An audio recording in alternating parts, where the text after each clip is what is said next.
Jacques, interesting selection, just Jaden's selection over Faf. Yeah, I think, yes, we all know what Faf brings, lots of experience, and he's a world-class scrum half. But I also think we all saw Jaden's performance last week, and we really, as coaching group and selectors, thought that he performed well. So I think if you look at our squad, the 42 that's here, there's a lot of competition. There's a lot of informed players. There's a lot of players that's knocking hard on the door. And I think for the players who's probably you would call the established players that have been here before or won a World Cup and British and Irish Lions series, I think for them it's key to focus on their performance week in, week out. And for the other guys, if they perform well and they knock on the door, that's the way they'll get selected. So the challenge will be, and I think Jaden will know that Faf will come hard for him, and to get his spot back because he's a fighter, and his challenge is now to keep on putting in consistent performances like he did on the weekend. What is it about Jaden, technically that you like, the strengths of his game that you think that appealed to you? No, I thought he had a well-balanced game. I thought he had a good kicking game. I thought his passing accuracy was really good. I thought he got nice rhythm on our attack. I thought his defence was strong.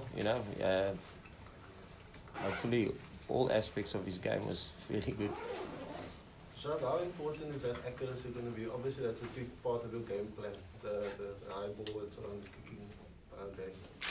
So, just in terms of the accuracy, obviously it wasn't the case in the previous two games. I thought the accuracy was in the first game wasn't good, and especially in the first half, and we had to move away from our kicking game and try and apply pressure in a different method to get the result. And I thought our kicking game wasn't too bad last weekend. So I don't think it was too bad last weekend. When we kick, I thought receiving we weren't great, but when we kick, I thought we got nice opportunity. We got a couple of if I just think of where the yellow card came from, where Kirtley got tackled a metre short from the try line. That came from a contestable kick that we regathered, and then we could launch with that. Jacques, in terms of, obviously there's the Rugby Championship around the corner, and after this it's the All Blacks. Do you feel any need, and maybe was it the case in the first two tests also, to hide something from the All Blacks, kind of balance the need to win, but also not kind of, show your hand before you go into the Rugby Championship? Yeah, I think when we started the year, we obviously have got, we after our review of 2021, we obviously got certain internal things that we would like to achieve, and in all aspects of our game, and we're busy with that process. We remind ourselves weekly of that process. And some of the things are accelerating nicely, and some of it is not accelerating as quickly as we thought it would. So yeah, we're continuously building on that. Ox's selection over Trevor Ox. And Trevor started at tight end last week, we said this week. Yeah. The Cape Town surface is also not great for scrumming. The pitch cuts up. Just give us your thoughts on that selection, please. Yeah, I think there, if you look at the front rows that we have, I think we're fortunate there. Last week Thomas has started at loose head, but he played majority of his rugby at tight head. And the same with someone like Trevor. We are fortunate that we can have a player of that quality that can produce at loose head and tight head. And listen, it's a coin toss between the two. I thought Ox really played well he played well in the first test, and I thought Trevor was equally as good in the second test. And we just decided to go with the front row that we used before last year, where Trevor is on the loose head with Bongi, and then Frans Malherbe on the tight head, and we got some good results with that. So that's why we went that route. Jacques, in terms of game plan, you guys played a little bit more expensively last week. Does it revert back to plan A or this weekend, or? Yeah, Brendan, I think the thing is, and I know it's a cliche answer, but you are trying to apply pressure with different methods, you know. So, like in the first game, we obviously were chasing the scoreboard, and they had scoreboard pressure on us, and our kicking game didn't work in the first half because of our inaccuracy, and then we had to convert to a more ball in hand approach to try and apply pressure on them, and I thought we did that in the second half of the first test. Last week, I really thought there were some instances where we attacked well, and we kept the ball in hand. I think that's probably one of the big work-ons for us from and take our messages from last week is the lost opportunities. I mentioned it after the game. I think when we did the review yesterday, there was about 4 instances where we lost the ball due to our inaccuracy between the 5 meter and the goal line of Wales, you know, and that is. Yeah, that is something that we have to improve on, and so I really thought we had opportunities, but we just didn't take them in the last test. So we will obviously we've got a how can I say, foundation of a game plan that we play, and we will probably start out that way, and then we'll have to see. Sometimes the opposition neutralizes one way of applying pressure, and then we must look at another way to apply pressure. So yeah, we know the way that we would like to play, but then we will. I think the challenge will be to adapt within the game. There's probably some of the public that thought it might be a bit more of a mix and match, and not just Jaden sort of being the only sort of newish guy in the starting lineup. Just your message to them, just about the other players last week that didn't obviously make the 23 this week. Yeah, I thought there's a couple of guys that stood out, you know, and for us it was, you know, URC is let's say club rugby or franchise rugby. You can judge a player there the whole season, but you need to see him a test match, and you need to see him in a test match where there's pressure. You know, it's easy. I think it's unfair on a player to play him in a game that he wants to shine and he wants to perform, but there's nothing on the game, you know. So I thought that was the reason for us going with the selection last week like we did. It's not that we thought we disrespecting Wales. I really think that team could have beaten Wales. I mean, otherwise we wouldn't have selected the team. And like I said, we had a couple of opportunities which we just didn't finish. And I thought the guys really played well. But there's also a couple of guys where we could see there's still a little bit of a gap in the development. And our challenge as a coaching team is now to close that gap, you know.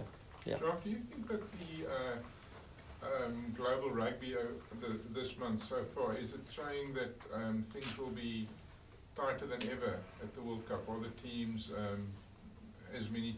more teams than before? I mean, how tight do you think World Rugby is progressing in terms of the differences between the teams now?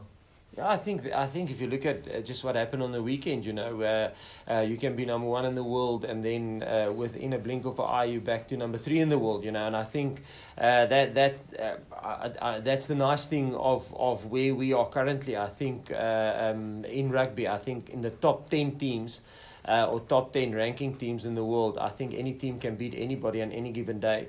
I thought. I mean, if you look at I don't know if you guys watched the Japan versus France game. I mean, if that hooker scored, it would have been Japan beating France, you know. So I really think it's that tight. If you get something wrong on the weekend, doesn't matter if number 1 in the world is playing number 10 in the world, like France is playing number 10 in the world. You know, if you don't get your stuff or your house in order, you can lose. So yeah, it's very tight. Sorry, Jacques, I know Jaden needs some questions. Just quickly, what's the plan with Elton? Because he played 40 minutes in the first test. As you said, then he only had played half an hour of rugby before that. Yeah. He hasn't now featured in the next 2 tests. I don't know, you know, he's going to go into the rugby championship and no club rugby, as it appears to me. I don't know when the Japanese go back exactly. So how's he going to be managed in terms of game time? Yeah, listen, that he probably misses out because we're going with 6-2 splits, and yeah, if we go 5-3, Elton would be in the mix. So, that's unfortunately where we are, and that's why I thought it was so important for us to give him some game time, and with Andre only arriving on that Sunday, it was the ideal opportunity for us, and he's been working with us. So yes, he's got 40 minutes, and I think, like I mentioned there, I think the conservative way of selection from our coaching group would have probably been to go with a 5-3 split, But if we did that, we probably wouldn't have seen Gaza play then. So we decided to stick with the 6-2 split, and that's unfortunately just where we are. So if Polly gets injured on Saturday, hopefully not, then you're going to go into the rugby championship with Alton, who's undercooked. I guess that's the way it is. Yeah, I guess that is the way it is, yeah. Jacques, can you just, obviously a series to win, but just a word on Eben for the weekend, is there a sense of occasion surrounding all of that, and just the contribution to South African rugby over the years? Yeah, I think both Eben's playing his 100th and Bongi's playing his 50th, so I think that's big milestone, individual milestones. But I think, that's the thing. Rugby is a team sport, They've been given the opportunity to play in these milestone games because of good team performances in the past. I think the key thing for those two gentlemen, yes, it's a very proud moment, and their families will be proud. But the main thing is, I think if you lose your 100th test, I think it haunts you for the rest of your life. And if you win it, that special day will stay with you forever. So the key thing is, yes, it's a big game, but the main thing is to focus on what the team needs and how they can serve the team.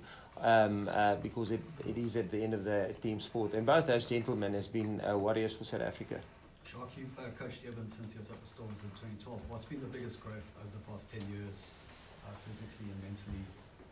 I think he was always a athlete, Eben, and I think obviously starting out, this young player, I think when he started out, he was, I don't know what his age was, he was probably 21, 22. I know he played for the Stormers before he played for Western Province, and he played a test match before he played for Western Province, I think. So I think the thing there, I remember the young Eben, and now I see a guy that's got a lot of leadership attributes. He's led his country. He was captain of the Springboks before. It's nice to see him becoming a grown man, from the young, how can I say, he had no stress, and he was a kid, when he started playing for us, and now he's this man, with hopefully getting a family and all that. So yeah. Has he, he was early days, he was a bit fiery and got into trouble. He hasn't had a yellow card in years now. At test level, has he matured in that sense in terms of discipline? Yeah, I think we all do, eh? Yeah. We're all naughty when we're young, and then you get brains and you get responsibilities, and I think that's the growth of a rugby player. You start out and sometimes the lights take you, and you get a little bit of a ego, and you get entitled, and then you lose form, and I'm not saying, I'm talking in general. So yeah, I think Eben is the two penalties he conceded last weekend, he took personal, and that speaks volumes for him. He knows discipline is key for us to get victories at this level with how tight the games are currently. And he's a big leader in terms of that. Jaden, congratulations on your selection, first of all, and just how do you feel the confidence placed in you to play in such a big game on Saturday? No, thank you so much. Like Coach said, if the coaches back me, then yeah, I'm just going in with a simple plan, doing my basics well, and then just doing what the team needs and making the team win. So. And obviously there will be a little bit of nerves. You have made your debut, but it's a massive game coming up. Yeah, it's like a final for us. Like if we win it, we win the series. So there is a bit of nerves, but once it comes close to the game, and once I do my first thing or do the first play, then the nerves will go away, and then I just have to execute my job. Jacques, it seemed like maybe before the tour started that you had a very clear roadmap around selection for the first two games. How much, in terms of Jaden, was there something that maybe wasn't planned and was purely a case of rewarding a top performance last weekend, to go ahead of someone like Faf seems like a pretty big call, maybe that one that you weren't planning before the tour started. Is it fair to say, and maybe Jaden, you can just speak to, like you said, the backing of the coaches, how much that means to you and what confidence it brings? Look, if I go first, I think if you look at Jaden's performance over the year for the Sharks, we thought it was good. He was. If you look at the roadmap that we had of him playing for the Sharks, we really, all the performance analysis we did on him, he was really on form. And there wasn't a big gap in terms of what he was producing with the Sharks versus what we are looking for. And I think it's just consistent performances. It's not just only last weekend. He's good at trainings. He was with us from the start. With the Sharks not making or getting knocked out in the quarterfinal, I think. Yeah. So against the Bulls. He was solid from then. Yeah. Yeah, just from my side, I was just trying to be consistent and just keeping the same performance. So yeah. Jaden, I don't know, probably hard for you to answer, maybe the coach needs to, but I'll ask you, Faf's ability to sort of read attacking plays and shut down attacks with surging runs he makes from deep, I mean, that's something he obviously works on, but also something he's got a natural ability. How much sort of pressure is on you to act as that extra defender like Faf does in the setup as well? For me, it's just trying to be myself, and then just trying to be myself and do what I can do, and then to also provide for the team, and then also we have pressure points in our system. So, yep. So when you spoke about systems, obviously the game plan that you play, but you also mentioned yourself, and if there's a chance on Saturday that you're going to play the situation, is that your mindset going into the game? We have a game plan that we follow, and then if there's opportunity, we'll definitely take it. But we have a game plan that we stick to, that we practice the whole week. So, and then we also pitches that we see during the week, and then on Saturday, if the picture is the same, then we'll just take it. And you will react accordingly. Jaden, how personally have the guys taken what happened over the weekend, and what has the discussion been between the players about rectifying things? For us, it's like, also like coaches said to us, like, it's a big game. It's like a final for us this weekend. If we win it, we're going to win the series. So you can see at training yesterday, guys were actually so detailed on their roles and what they have to do and what they have to execute over the weekend coming. So, Jacques, does this feel a bit like the Lions week, the third test? I mean, the situation's similar in terms of 1-1. Yeah, no, definitely. I think the not that there was less focus last week. I say it again. I think Jaden spoke about opportunity. Now, I thought there was a couple of times on Saturday in the past test that there was massive opportunity, which we just didn't finish. I'm thinking between Warwick and Kirtley early on in the game, there was a 2-on-1 that we didn't finish, and it's neither's fault. It's just, listen, sometimes it just work out that way. And the same with Warwick and Apelele in the second half, when Warwick almost got around Rees Ahmed, and we had the 15 adjusting in on him.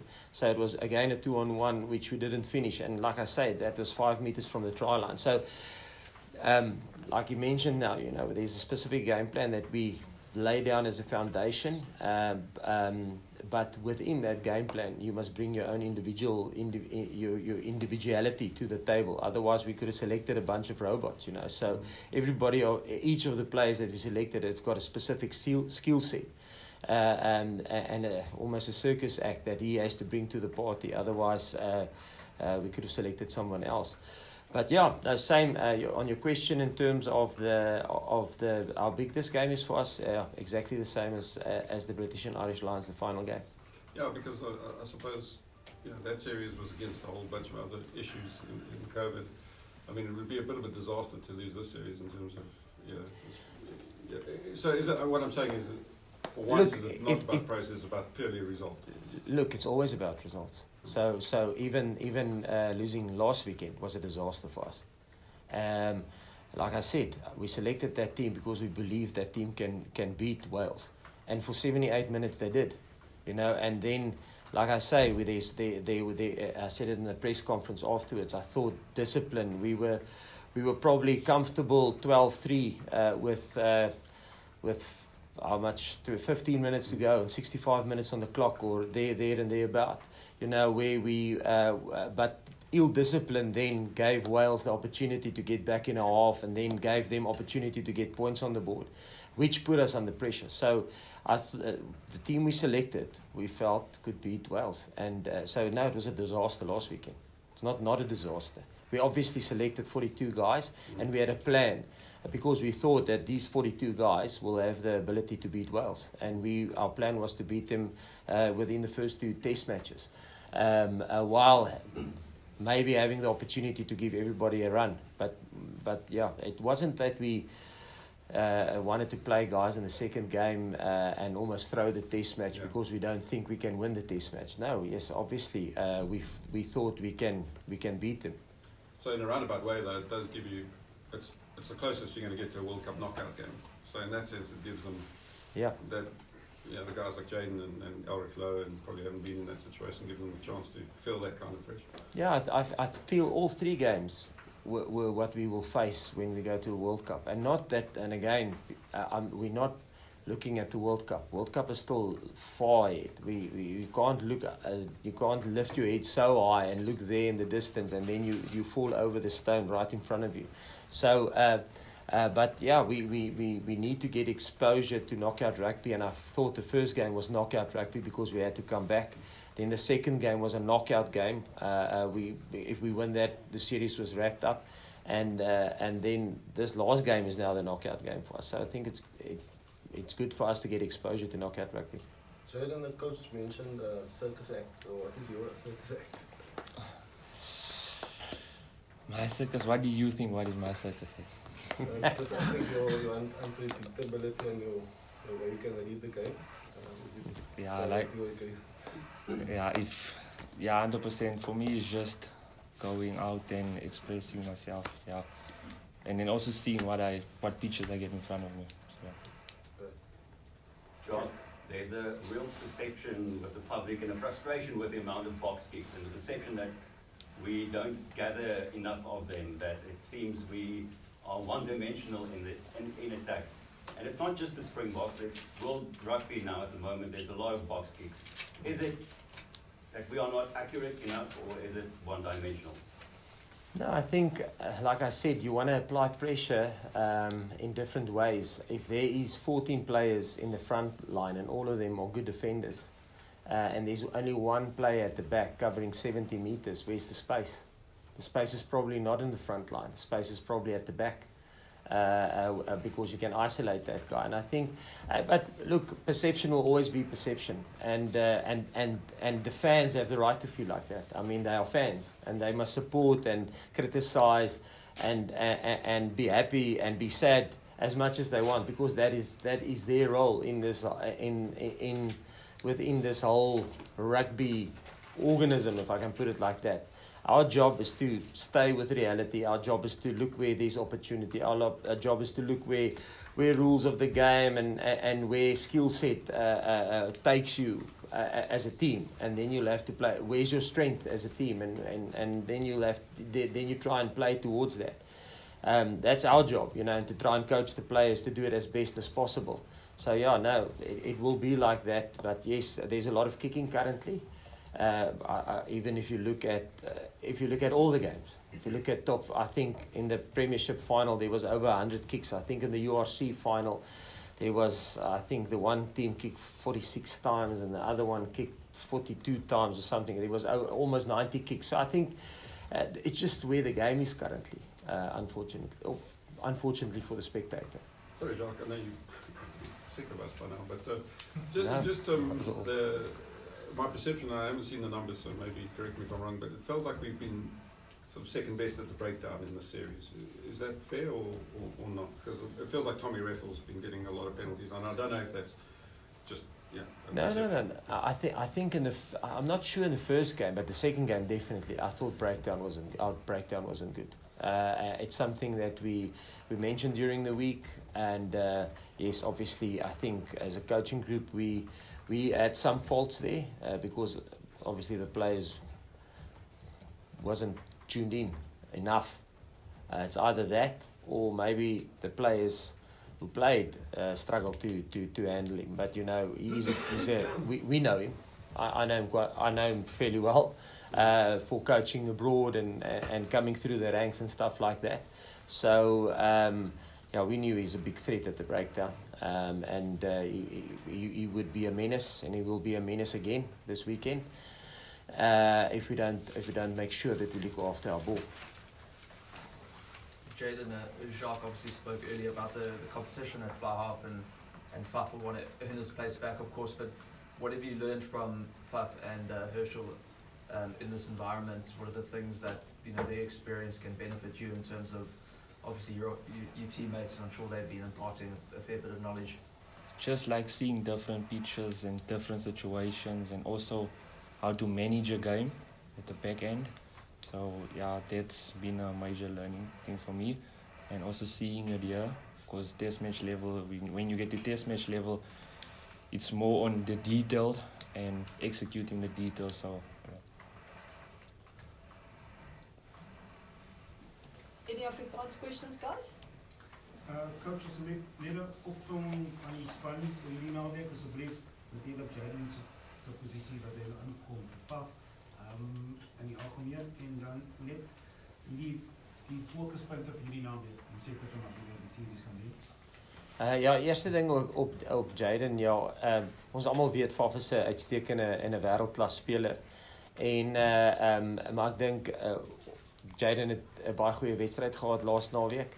En ja, dis hoekom ons gegaan het met Jaden wat begin saam met Andre en Faf op die bank. Ons kan altyd vir Faf het, soos ons sê, uit die wêreld se ondervinding, en dis lekker om so ervare ou op die bank te hê.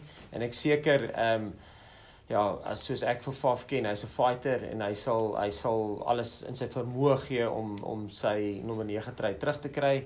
En die challenge is nou op Jaden om te probeer uithou, en ek dink in ons groep gaan dit so. Ek dink daar's 'n klomp kompetisie, en dis goeie kompetisie, en die spelers wat, as 'n ouma kan sê, die spelers wat in die verlede al vir ons in die Wêreldbeker gespeel het, in die Britse en Ierse Leeu's, jy weet, ons sal altyd kyk na ervaring. Ervaring is belangrik op toetsvlak, veral in groot wedstryde.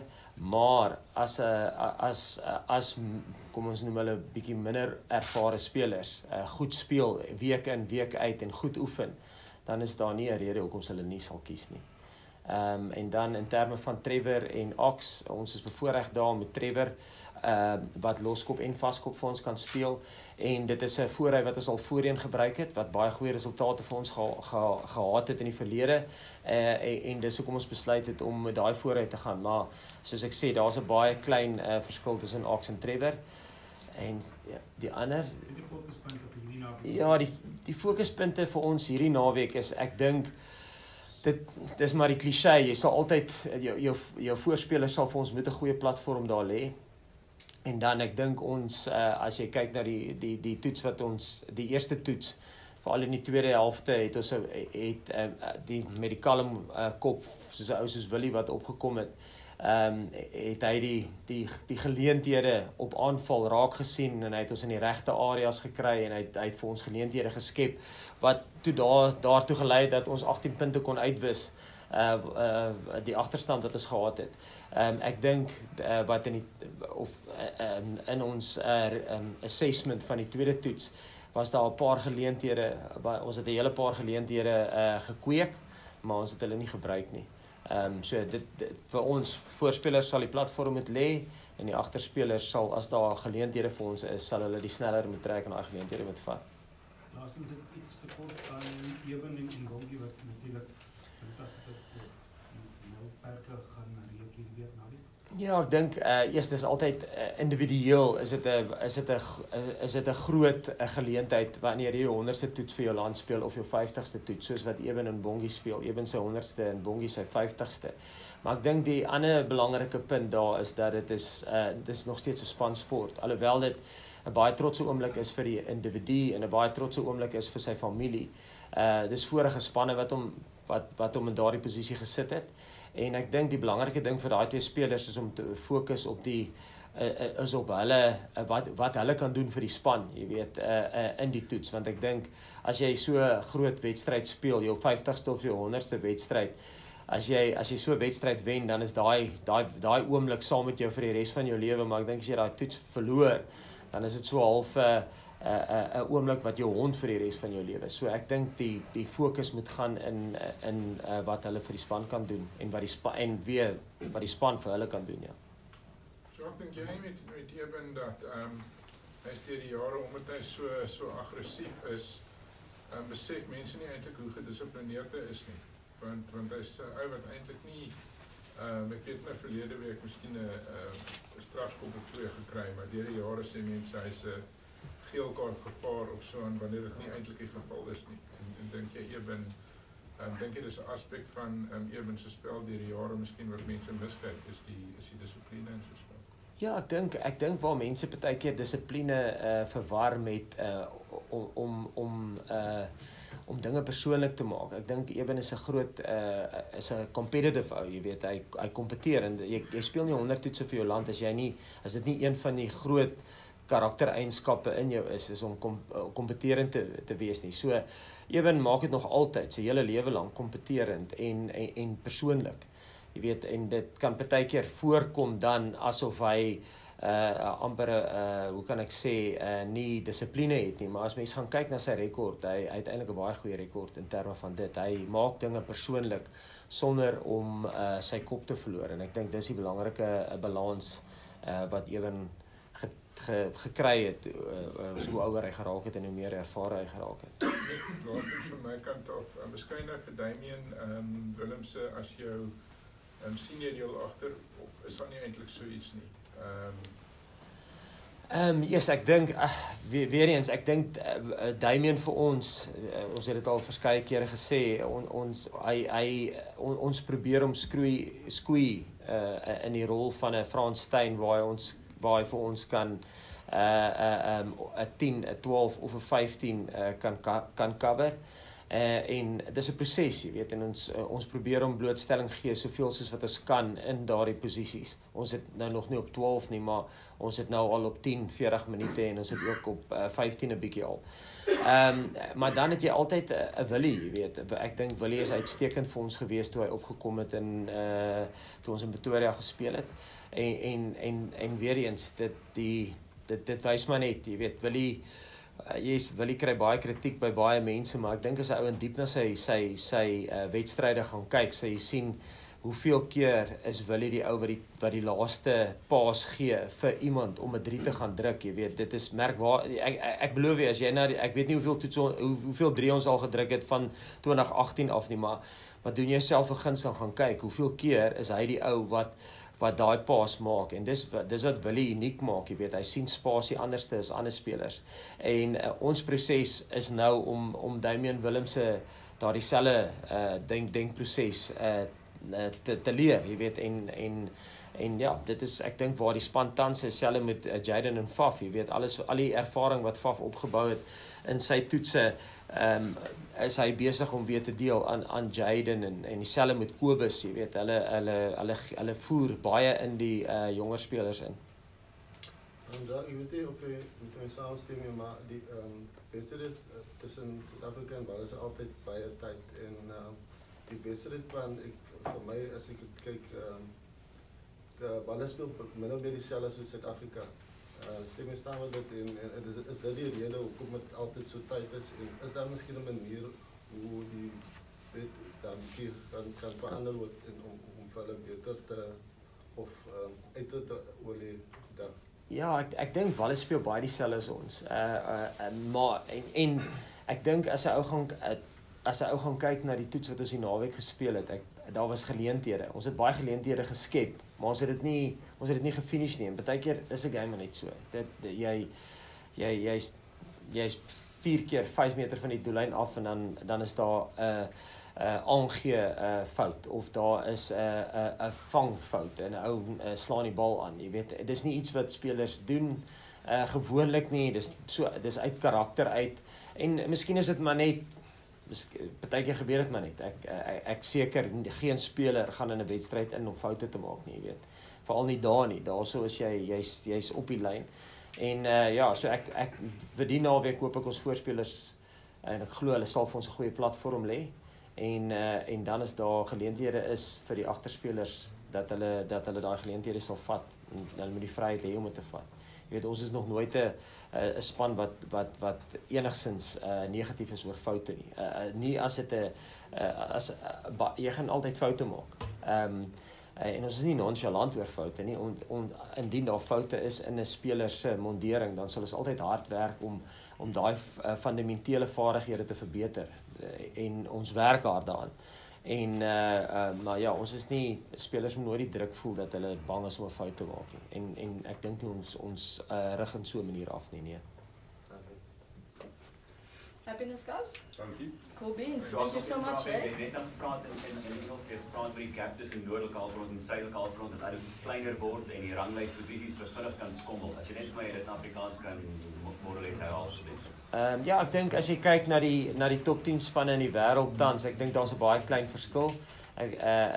Een wedstryd, as jy een wedstryd verloor, soos ons is van nommer 1 in die wêreld na nommer 3 in die wêreld, jy weet, in een wedstryd, en ek dink dinge kan weer verander, en ek dink dinge gaan redelik baie verander na die wêreldbeker toe.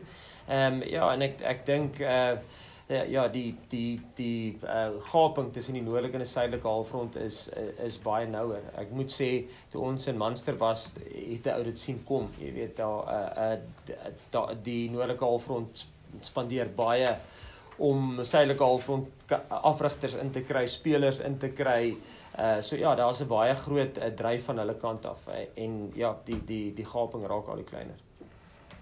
Cool, thank you guys. Thanks Dankie. for coming through. Thank you. See some of you at training in Lynn later. Yes. 5 minutes, yeah. Dankie. Thanks, Jacques. Dankie, thanks.